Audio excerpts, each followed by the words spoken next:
Dialog kita kembali lanjutkan, dan sebelum kita melanjutkan dialog ada grafis yang akan kami tampilkan terkait sejumlah caleg petahana yang kemudian gagal melenggang ke Senayan.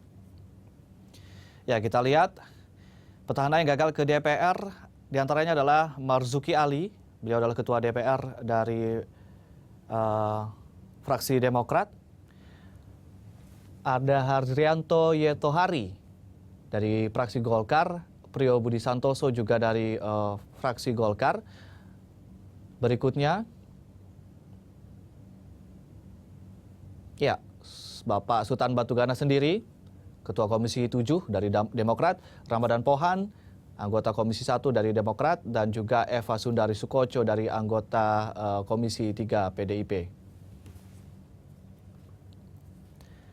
Ya, kita ke Pak Kodari. Pak Kodari, ini ada sejumlah artinya ada sejumlah caleg yang kemudian di periode sebelumnya terlibat berbagai kasus, termasuk kasus dengan KPK. Apakah ini juga berperan terhadap terpilihnya kembali di periode selanjutnya?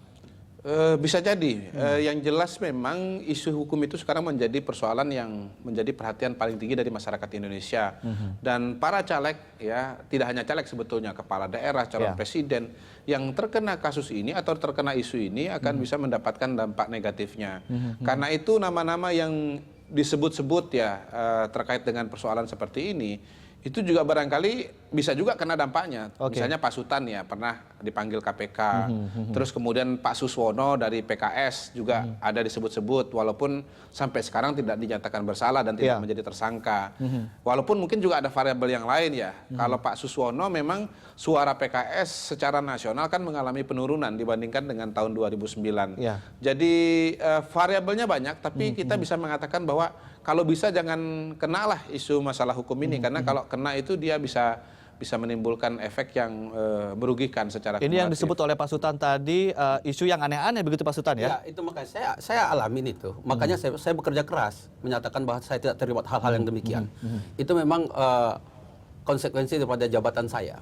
Saya kan ketua Komisi 7. Ada yang terjadi di Komisi 7 pasti ketuanya dikenakan. Itu sudah saya alami semua, sudah saya hadapi semua, insya Allah nggak ada apa-apa. Tapi itu ada dampaknya. Oleh sebab itulah saya memacu diri kemarin karena terlalu banyak isu ini, saya turun ke bawah.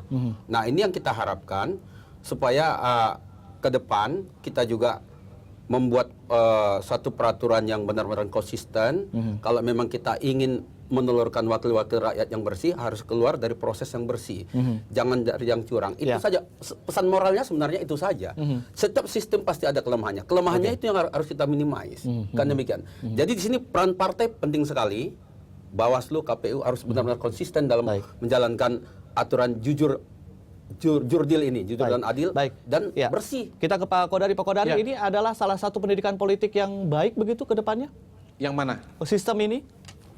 Kalau menurut saya begini ya, sistem proporsional terbuka murni itu sejalan dengan sistem pemilihan yang berlaku di eksekutif. Mulai dari pemilihan presiden, pemilihan bupati wali kota, pemilihan gubernur. Jadi dengan sistem proporsional terbuka murni, masyarakat itu ya menyalurkan pilihan itu kepada caleg yang dia percayai, yang dia berikan mandat. Sebetulnya dalam skema itu sudah sejalan.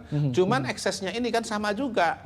Dalam pilkada, bupati, wali kota, gubernur yang sudah bagus, tidak ada yang mengatakan tidak bagus, sama juga persoalannya. Ada kecurangan, ada money politik dan seterusnya. Nah, kesimpulannya sama sebetulnya, bahwa persoalannya bukan ada pada sistemnya, sistem politiknya, tapi pada aspek hukumnya. Jadi satu ini saya tambahkan Pak Kodari. Saya lihat di sini yang paling masif permainan itu kan di tingkat TPS. Bisa merubah C1 itu bisa double ya. Sama semua, isinya beda. Nah, oleh sebab itu perlu kita pikirkan juga bahwa kembali lagi memberdayakan Departemen Dalam Negeri, ANSI itu pegawai-pegawai yang sudah digaji yang 20-30 tahun di pegawai negeri ikut jadi pengawas di sana. Jadi mereka benar-benar hati-hati kalau mereka melanggar 30 tahun karir dia di pegawai negeri dipecat. Kok sekarang kan tidak. Ini kan Bawaslu sama KPU-nya yang permanen. Tapi sampai tingkat ke bawah. Susah Bang, kalau PNS nanti dianggap tidak netral. Itu makanya itu harus kita pikirkan maksud saya. Usul saya mahasiswa saja, mahasiswa. Apapun namanya, itu betul. Maksud saya itu. Pak Kodari dan Pak Sultan, benar kan? Kita harus jeda sebentar. Jangan lepas begitu aja. Kita harus jeda sebentar Pak Sultan dan juga Pak Kodari. Lagi seru ini soalnya. Kita akan lanjutkan tentunya setelah jeda yang satu ini.